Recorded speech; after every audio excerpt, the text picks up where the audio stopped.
আসসালামু আলাইকুম ওয়া রাহমাতুল্লাহ। এখন আমরা বুলেট এন্ড নাম্বারের কাজগুলো দেখব। যে বুলেট এন্ড নাম্বার হচ্ছে যে লিস্ট বা তালিকার জন্য আমরা ব্যবহার করি, অথবা প্রশ্নের ক্ষেত্রেও অনেক সময় ব্যবহার হয়।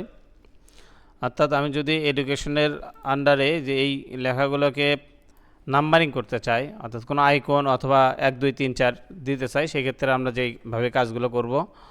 তো এটা করার জন্য আমরা প্রথমে হোমের প্যারাগ্রাফ যে গ্রুপ আছে এর প্রথমটাই এখানে একটা ক্লিক করব। এখানে ক্লিক করার পরে আমরা অনেকগুলো বুলেট আছে, এখান থেকে আমাদের ইচ্ছা মতো আমরা বুলেটগুলো ব্যবহার করতে পারি।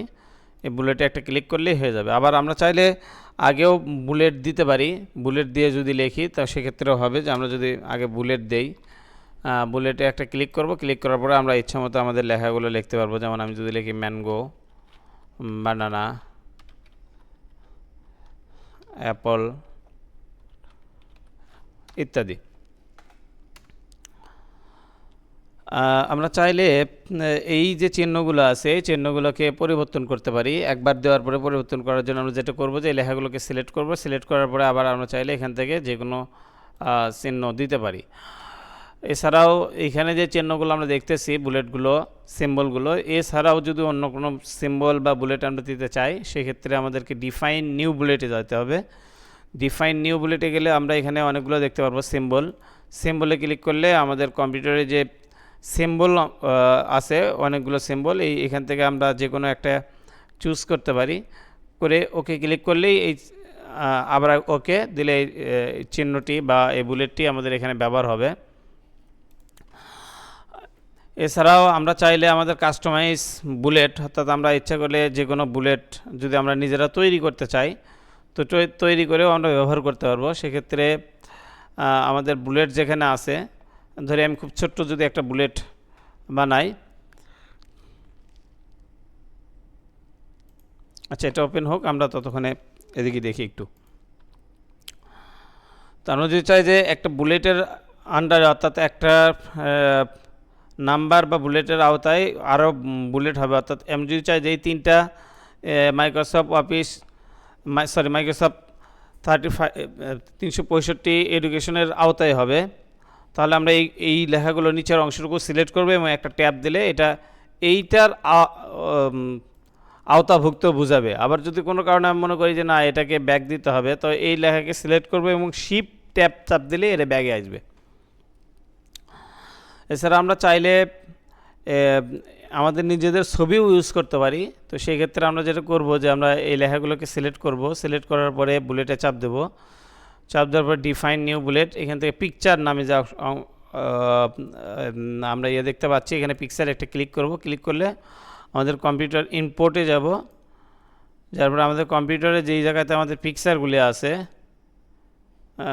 মনে করি যে এইটা আমি এই সিম্বল নেব, অথবা আমি এইটা নেব, নিয়ে জাস্ট ওকে করে দিলেই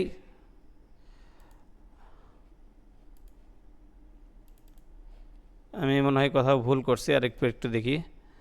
যে আমরা ডিফাইনে যাব, define bullet, new define picture যাওয়ার পরে আমরা এখান থেকে ইম্পোর্ট করব। ইম্পোর্ট করার পরে পিকচার নিব, ডেস্কটপ থেকে মনে করি এই পিকচারটা নিলাম, জাস্ট অ্যাড করব। অ্যাড করার পরে এই পিকচারটা ক্লিক করব, ওকে দেবো। তাহলে আমাদের এই চিহ্নটি বা তাতে এই পিকচারটি এখানে আসবে। আর একটা বিষয় খুব গুরুত্বপূর্ণ, যে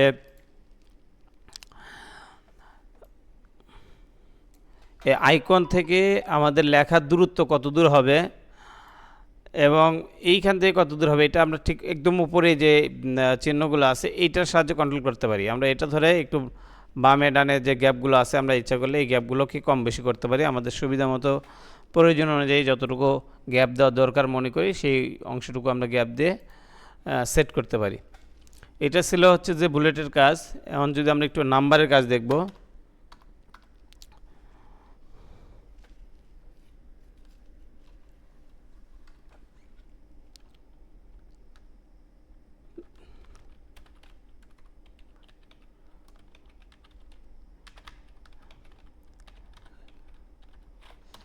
আমি প্রোগ্রামিং ল্যাঙ্গুয়েজের আওতায় লিখলাম হচ্ছে যে PHP, Python, C, C plus plus, C sharp ইত্যাদি। তো এই লেখাগুলোকে যদি আমি নাম্বারিং করতে চাই তাহলে এখানে আমার নাম্বারিং এই যে নাম্বার আছে, অনেকগুলো মডেল আছে আমাদের, 1 2 আছে, 1 2 এর পরে ব্র্যাকেট আছে, তারপরে এবিসি আছে, রোমান সংখ্যা আছে। তো যে নাম্বারটা আমাদের দরকার হবে আমরা এখান থেকে নাম্বারগুলোকে অ্যাড করতে পারি। তো এই যে নাম্বারের পরে যে ডট চিহ্ন, আমরা চাইলে এগুলোকেও পরিবর্তন করতে পারি। এটা পরিবর্তন করার জন্য আমরা যাব নাম্বার থেকে যাব ডিফাইন নিউ নাম্বার, এখানে যাব। এখানে যাওয়ার পরে আমরা যদি দেখি যে নাম্বার ফরম্যাটের পরেই যে ডটটা আছে আমরা চাইলে এই ডটটাকে উঠিয়ে দিতে পারি, অথবা আমরা চাইলে এখানে অন্য কোনো চিহ্নও ব্যবহার করতে পারি।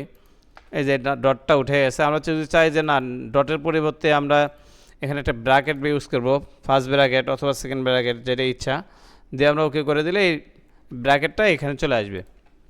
অর্থাৎ আমরা চাইলে এগুলোকে কাস্টমাইজ করতে পারি। তো আমাদের অনেক সময় হয় যে পূর্বে একটা লিস্ট আছে, ওই লিস্টের সাথে লিস্ট সংযুক্ত করব, মাঝখানে কিছু গ্যাপ থাকতে পারে। অর্থাৎ আমার লিস্ট যে 1 নাম্বার থেকে শুরু হয়েছে, আমরা চাইলে সবসময় লিস্ট 1 নাম্বার থেকে শুরু নাও হতে পারে। সেক্ষেত্রে আমরা আবার যাব নাম্বার থেকে ডিফাইন নাম্বার পরে যে এখানে ডিফাইন নাম্বার নয়, এক্ষেত্রে আমরা যাব নাম্বার থেকে সেট নাম্বার ভ্যালু, এখানে একটা ক্লিক করব। ক্লিক করার পরে স্টার্ট সেট ভ্যালু টু, এখানে যদি আমি লিখে দেই 10 এবং দেন ওকে করি, তাহলে আমরা দেখব যে এখানে আমার নাম্বার শুরু হয়েছে 10 থেকে। তো এইভাবে আমরা চাইলে নাম্বারগুলোকে শুরু থেকে শুরু না করে একটু ভিতর থেকেও শুরু করতে পারি। তো আবার অনেক সময় এরকম হতে পারে যে নাম্বার এবং বুলেট একই সাথে ব্যবহার করব। যেমন আমি যদি মনে করি যে এইগুলোকে আমি নাম্বার দেব, অর্থাৎ নাম্বার দিলাম নাম্বার, এবং নাম্বারের পরে যে নাম্বারের মাঝে আবার এবিসি, অথবা আমি যদি চাই যে এবিসির পরিবর্তে বুলেট ব্যবহার করব, তাও আমরা ব্যবহার করতে পারি। এখান থেকে আমাদের ইচ্ছা মতো আমরা বুলেট ইউজ করতে পারি।